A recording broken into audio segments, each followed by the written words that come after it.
Hey idiot, did you know that there's a world of aesthetics that you and I can explore together? So yeah, like what is an aesthetic? Is this an aesthetic? It's sort of like when you go on the internet and things have labels. So like right here we have like the Kirkland Goislop syrup water that tastes like ass. This is like a Frutiger Aero kind of aesthetic, you know what I mean? Edge of Insanity pre-workout? I don't know, I'm thinking this is kind of like a fucking, I mean, look at this right here. This is like obviously like a freaking Frutiger Aero. There's bipolar girls watching this video right now.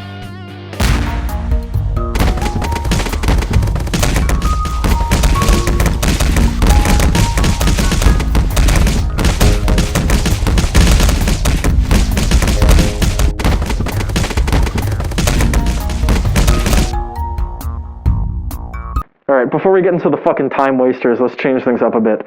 Fellas, let's get aesthetic in here. Gorgeous. An aesthetic, a vibe, it's kind of just a feeling.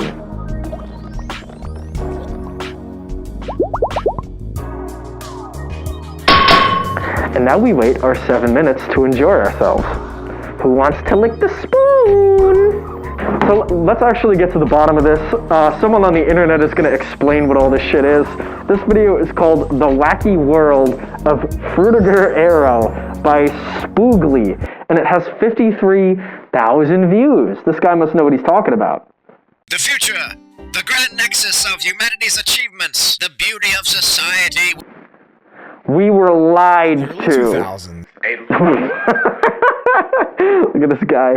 In the early 2000s, a liminal aesthetic was born. After the wake of Y2K, In the early 2000s, a liminal, walkable city was erected in our hearts and minds. A wholesome third space. after the wake of Y2K and the turn of the century, the idea Turn of the what century. future would look like was clouding everybody's mind. The internet was growing in popularity, and the internet culture itself was everywhere. The internet culture was not everywhere in the early 2000s. You have to keep in mind that a vast majority of people still didn't even have a fucking computer. And at that time, little did we know that an aesthetic was being born before our very eyes. The aesthetic is now known as Frutiger Aero. And in this video, I'm going to be explaining the entire aesthetic, everything from the start to the finish, the entire timeline of it. And I want to be taking you back through memory lane. And I believe you all will get some big nostalgia points from this video. I know I did, scripting it and recording it. You guys are going to get some big nostalgia points, some internet brownie points for watching this video. So without further ado, let's get into the aesthetic that raised an entire generation. Dude, what the fuck? The aesthetic that raised an entire generation. This is what happens when your parents are distant from you. You say shit like that. So what is Frutiger Aero? Frutiger Aero, or as it's also known as the Web Gloss 2.0, or something along those lines, was an internet aesthetic and technology aesthetic that took place from the year 2003-ish, and that's why it holds a special place in all of our hearts. The entire aura and energy surrounding these images is fueled by several real-life things as well, like Y2K, the end of the .com era. Aura, the vibe, the aesthetic. Let's all describe the same thing, but not at all at the same time.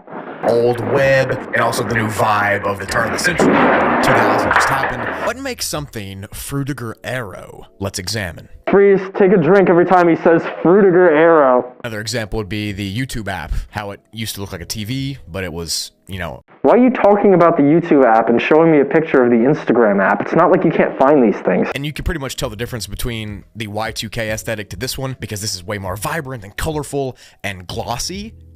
And in our lives, and without further talking, I'm just gonna get into it. Did he mirror his shot? The play button was on the left of him earlier, and now it's on the right. Frutiger Aero's humble beginning. This is bullshit. He can't do that. When Windows Vista and Mac OS X were becoming more and more popular across the private world and the business world. The home screen designs of these computers had a very glossy, embossed vibe, and a very vibrant, skeuomorphic design. And before 2001, technology had a much less vibrant and colorful and whimsical vibe to them. But once Y2K happened, the .com bubble burst, and other world events like 9/11 happened. It always comes back to 9/11 with these people. I mean, look, there it is, all along.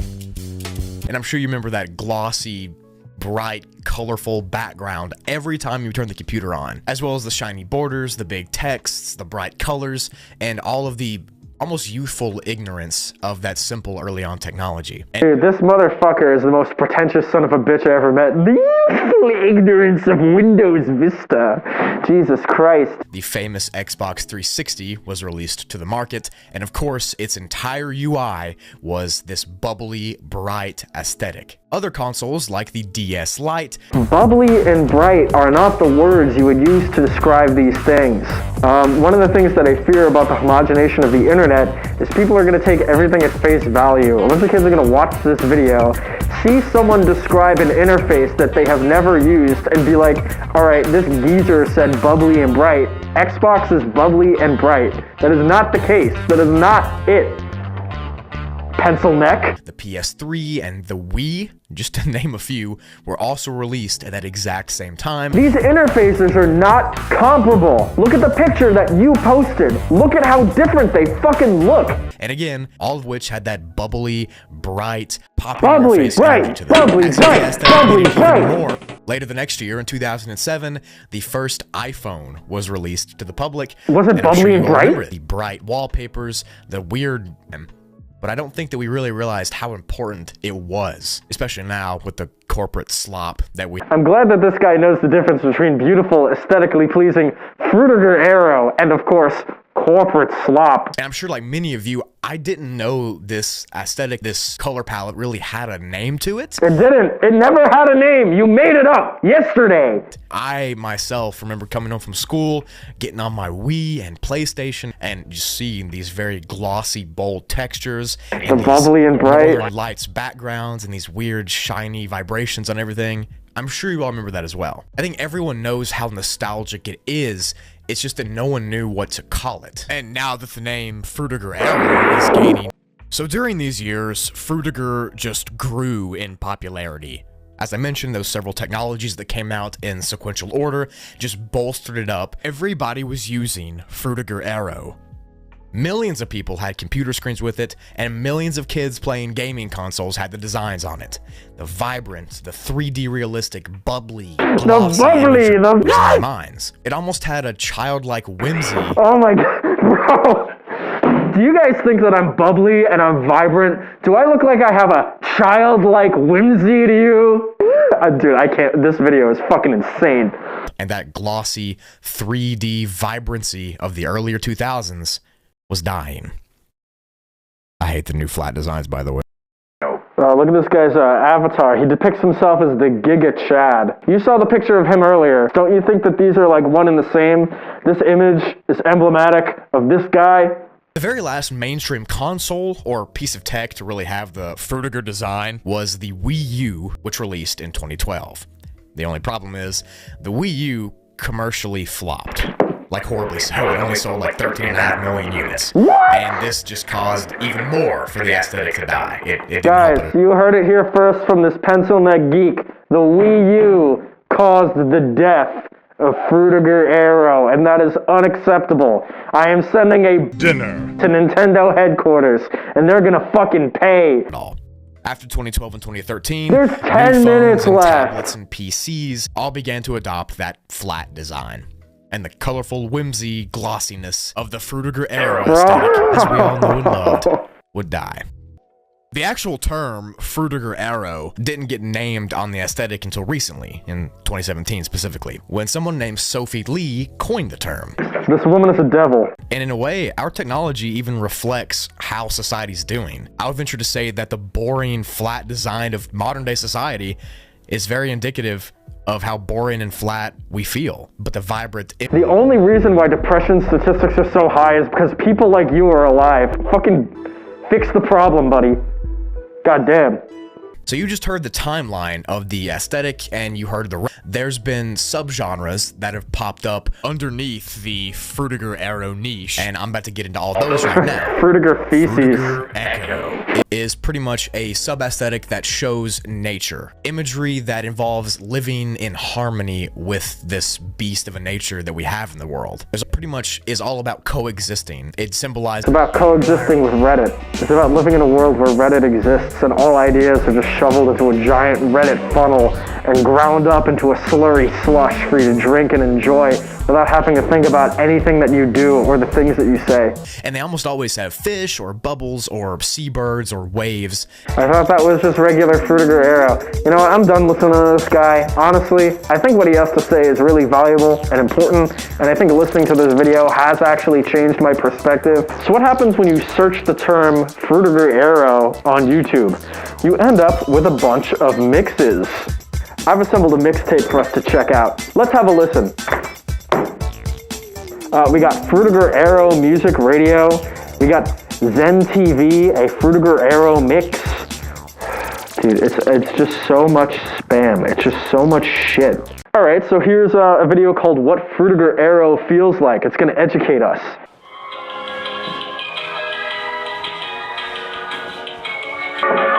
Can you feel it? Okay, so we're gonna play a little game. We just heard some Frutiger Aero. I'm gonna show you some other mixes, and you're gonna tell me what you think they are. Here's another Frutiger Aero mix for us to enjoy.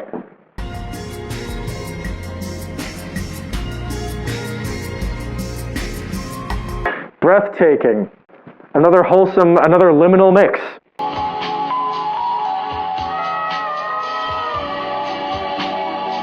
And here's the final one.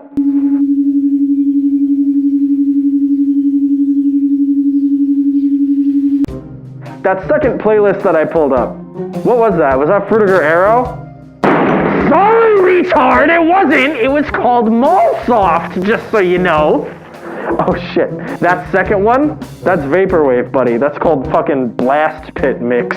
What about number 3? Okay, yeah, I kind of bamboozled you on that. That's male to female binaural beats. Now everywhere you go, you're finding mixes of D&B and fucking Poo Poo Pee Pee Core and fucking Barber Beats and all of this shit. And now this is a significant chunk of the internet that you will consume ad infinitum as background noise. It's literally shit for you to ignore. What's the fucking point? I don't fucking know. I'm old. I'm gay. Sex with men, cringe. But, believe it or not, in this world of subgenres, there's even more. There is a website where people post and catalog aesthetics. This is the Aesthetics Wiki, where you could think of literally any combination of words, and some teenager has deemed it an aesthetic and posted it to the internet. A to Z, we're gonna look at aesthetics A to Z and pick out some bangers. Acid Pixie, Acid Wave, Adventure Core, Adventure Pulp, Cartel Core, Chaotic Academia, Eclectic Grandpa. What is Eclectic Grandpa? Hippie, hipster, historic Y2K as opposed to regular Y2K. We got Incel, baby. King Core, Kid Core, LARPer Core. What's LARPer Core? The following article contains and discusses content that may be distressing to some readers. LARPer Core? Also known as Discord LARP clans, is an internet subculture and aesthetic that emerged with underground Discord communities in the early 2020s. Instead, it describes a phenomenon of individuals adopting extremely edgy and often transgressive online personas with specific insular online groups. You mean fucking trolling? Like, dude, this is so high up your own fucking ass. Me and a couple of autistic losers go on Discord and we make jokes to each other. This is an aesthetic movement that must be cataloged. We need like a third world war just to give people something to do. People are so fucking bored that they're doing this. Sad people, Safari, St. Patrick's Day. That's not an aesthetic. That's a fucking bro. Tiki, Tinkercore, Tiny Core. And we're ending it up with Zombie Apocalypse. It all comes back to Reddit in the end. I wouldn't describe the internet as like a snowball effect or a slippery slope. I would describe it as a giant dump for all of your intellectual, garbage, fecal waste for everyone else to have to deal with or ignore forever. I guess it's all just shit. We were all 14 once, right? I'm 40 now. The kids can have fun and say all the dumb, stupid shit they want. I've made up my mind. Time is running out. It's your move. Oh, we can go on. Do you understand? It's all in your hands.